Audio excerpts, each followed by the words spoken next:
ఏది ధర్మం ఏది అధర్మం, ఏది మంచి ఏది చెడ్డ, ఏ ముస్లిం క్రైస్తవ మతాల్లో అనేక మంచి మంచి అలవాట్లు లేవా? మనం నేర్చుకోకూడదా? తప్ప ఎందుకు అంత గొడవ ఎందుకు పెట్టుకోవాలి?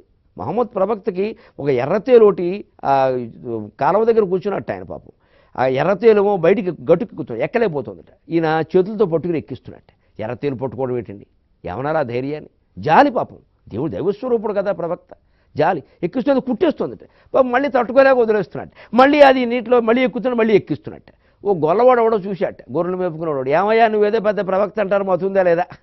అది ఏమిటి? అది ఎర్రతేలు, కొట్టడం దాని స్వభావం, రక్తం వచ్చేస్తుంది చెయ్యంతా, ఏటా పిచ్చిపోయినంటే. అవును, కొట్టడం దాని స్వభావం, దాని స్వభావం, అది మానడం లేదు. ఉపకారం చేయడం నా స్వభావం, నా స్వభావం నేను ఎందుకు మారాలి అన్నట్ట. జయహో ప్రవక్త, అల్లాహో అక్బర్. ఎక్కడ లేడండి దేవుడు? ఎవరి నుంచి ఎన్ని నేర్చుకోవాలండి మనం?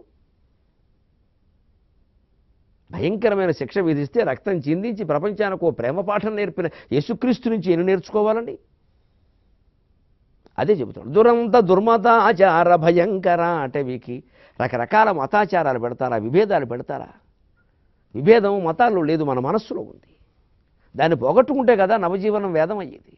ప్రతి దాంట్లోంచి నేను మంచి విషయాన్ని గ్రహిస్తాను. ఒకవేళ ఏమైనా లోపాలు ఉంటే అది వారి కర్మాను వదిలేస్తే అన్ని మతాలు బాగుండవండి దేశంలో.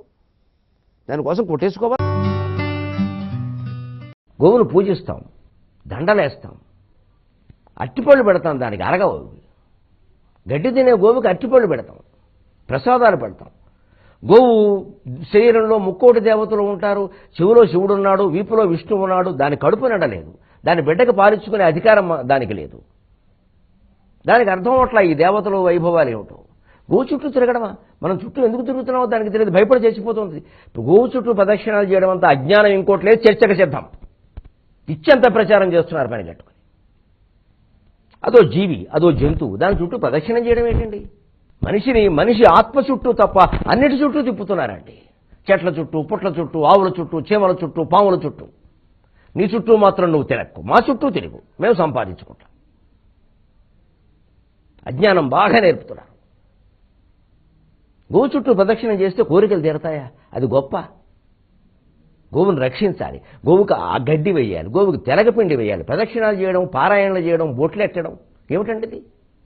అవన్నీ బెదిరిపోతండి. అది దానికి ఏం జరుగుతుందో దానికి తెలుసునండి.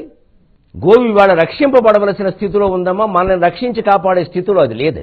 అది మనల్ని రక్షిస్తుందనుకోవడం అజ్ఞానం. మనమే దాన్ని రక్షించి తీరాలి ప్రేమ ఉంటే. ఉపన్యాసాలు చెప్పడం చాలా తేలిక, గోవే దేవతని. తనను తాను కాపాడుకునే స్థితిలో లేని దేవత ఏమిటండి? దాన్ని కాపాడాలి మనం.